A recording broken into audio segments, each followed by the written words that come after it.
उत्तर प्रदेश के मुख्यमंत्री योगी आदित्यनाथ ने विश्व पर्यटन दिवस 2023 के अवसर पर यूपी के गोरखपुर जिले के गोरखनाथ मंदिर में पर्यटक बसों को हरी झंडी दिखाई। बसें नोएडा सहित पूरे यूपी में चलेंगी।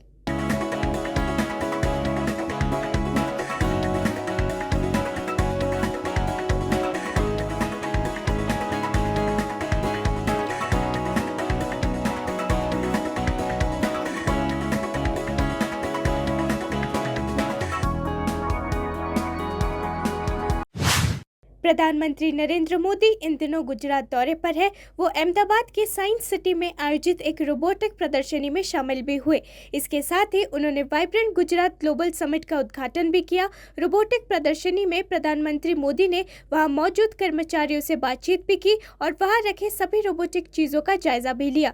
प्रधानमंत्री मोदी ने वाइब्रेंट गुजरात ग्लोबल समिट का उद्घाटन करते हुए बताया कि उन्होंने एक बीज बोया था जो अब वट वृक्ष बन गया है। समिट में मौजूद लोगों को संबोधित करते हुए उन्होंने कहा, वाइब्रेंट गुजरात केवल ब्रांडिंग का कार्यक्रम नहीं है बल्कि उससे भी ज्यादा जुड़ाव का कार्यक्रम है।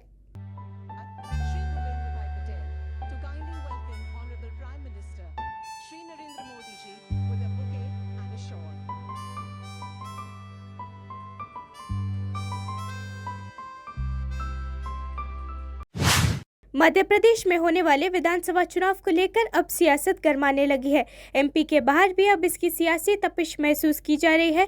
यूपी के उप मुख्यमंत्री केशव प्रसाद मौर्य ने कहा है कि एमपी विधानसभा चुनाव में बीजेपी सरकार की शानदार वापसी होगी।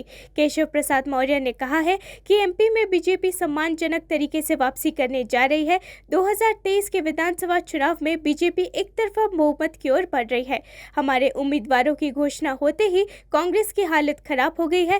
केशव ने कहा कि एमपी में सपा के नेता अखिलेश यादव के पास कुछ नहीं है, लड़ाई कांग्रेस और बीजेपी के बीच है।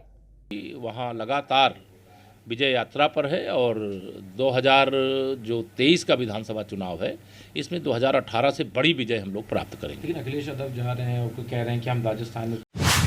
एनआईए ने उत्तराखंड के उधम सिंह नगर के बाजपुर थाना क्षेत्र में एक गन हाउस पर भी छापा मारा। उत्तराखंड के देहरादून जिले के क्लेमेंट टाउन थाना क्षेत्र में एनआईए ने एक और घर पर छापा मारा है। देहरादून पुलिस से मिली जानकारी के मुताबिक एनआईए की टीम आज सुबह से ही छापेमारी कर रही है। एनआईए की टीम गन हाउस में हथियारों की जाँच कर रही है। राष्ट्रीय जाँच एजेंसी एनआईए ने कनाडा से संबंध रखने वाले आतंकी गैंगस्टर नेटवर्क से जुड़े 43 व्यक्तियों का विवरण भी जारी किया था। जनता से अपनी संपत्तियों और परिसंपत्तियों का विवरण साझा करने के लिए कहा, जिन्हें केंद्र सरकार अपने कब्जे में ले सकती है।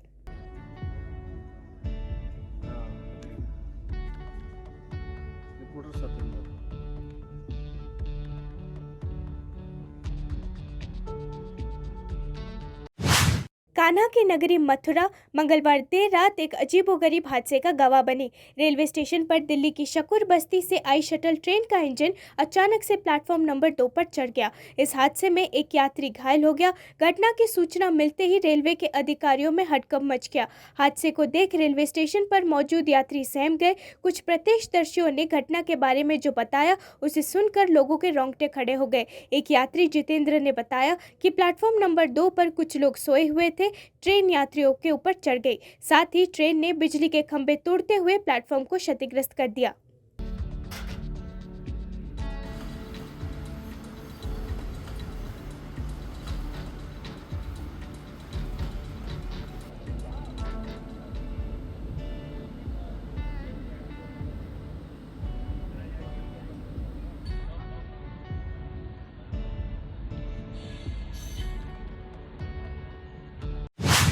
केंद्रीय पर्यटन राज्य मंत्री अजय भट्ट ने बुधवार को द्वारका सेक्टर 21 में ट्रैवल फॉर लाइफ कार्यक्रम का संदेश देने वाली मेट्रो ट्रेन को हरी झंडी दिखाई।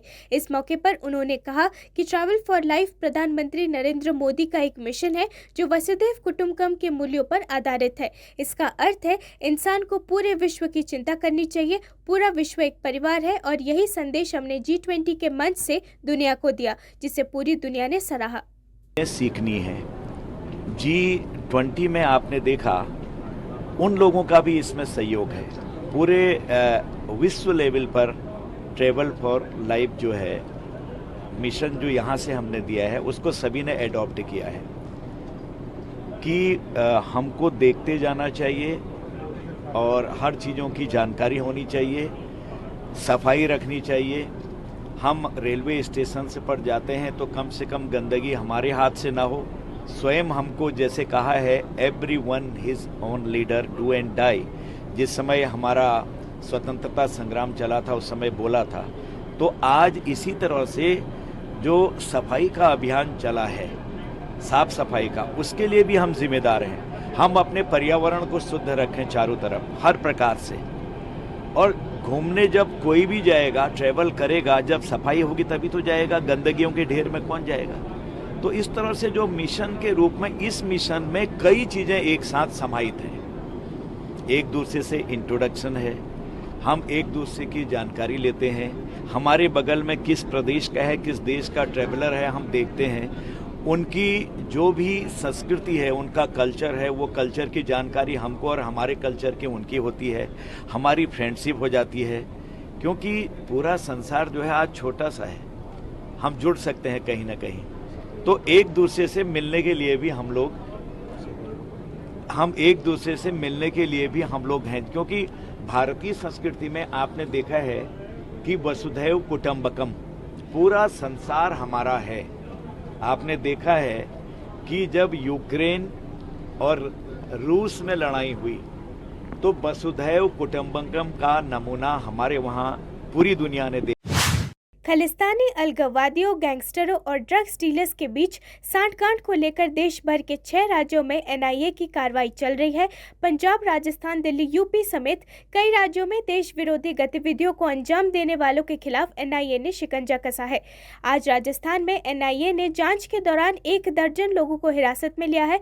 पुलिस ने जानकारी देते हुए बताया कि राष्ट्रीय जांच एजेंसी एनआईए ने बुधवार को राजस्थान के 5 जिलों में राज्यव्यापी छापेमारी में कथित खालिस्तानी गैंगस्टर सांठगांठ के सिलसिले में 1 दर्जन आरोपियों को हिरासत में लिया। एनआईए द्वारा छापे मारे जाने की पुष्टि करते हुए राजस्थान आतंकवाद निरोधी दस्ते के पुलिस महानिदेशक अंशुमन भोमला ने जानकारी दी कि बुधवार सुबह से ही एनआईए की श्रीगंगानगर, हनुमानगढ़, जैसलमेर, जोधपुर और झुंझुनू सहित 5 जिलों में तलाशी जारी है।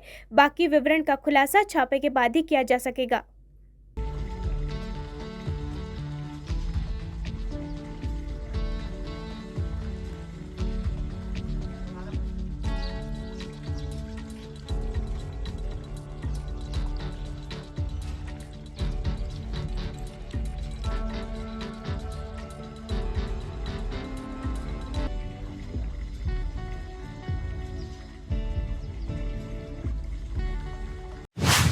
उत्तर प्रदेश के हरदोई जिले में 14 वर्षीय लड़की से कथित तौर पर छेड़छाड़ करने के आरोप में गिरफ्तार एक व्यक्ति एक हेड कांस्टेबल की पिस्तौल छीनकर हिरासत से भागने की कोशिश करने के बाद पुलिस के साथ मुठभेड़ में घायल हो गया।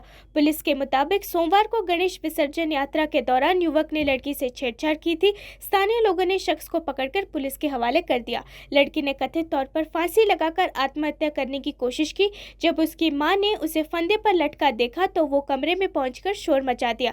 परिजन बच्ची को पिहानी के सामुदायिक स्वास्थ्य केंद्र ले गए, जहां से उसे जिला हॉस्पिटल रेफर कर दिया गया। पुलिस अधीक्षक केशव चंद्र गोस्वामी ने कहा कि युवक को गिरफ्तार कर लिया गया है।